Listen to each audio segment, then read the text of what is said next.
The Menendez brothers were convicted in 1996 for the murders of their parents, Jose Menendez and Mary Louise Kitty Menendez, and were sentenced to life in prison without the possibility of parole. But that might change nearly 30 years later.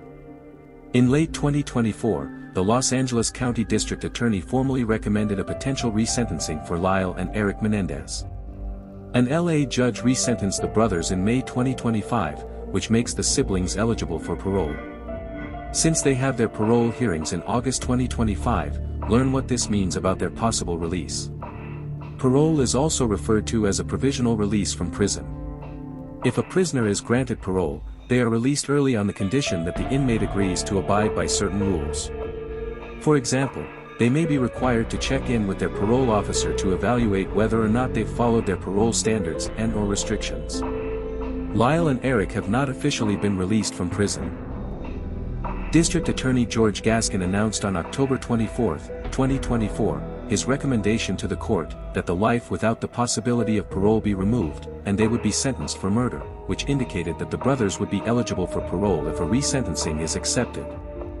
I believe that they have paid their debt to society, Gaskin said about Lyle and Erik, whom have proved rehabilitation during their time in prison by creating groups to deal with how to address untreated trauma, creating groups to deal with other inmates that have physical disabilities and may be treated differently, the DA pointed out.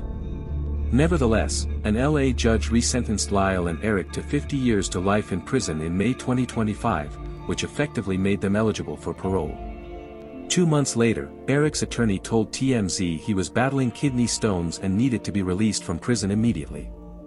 Since 2018, the brothers have been living at San Diego's Richard J. Donovan Correctional Facility.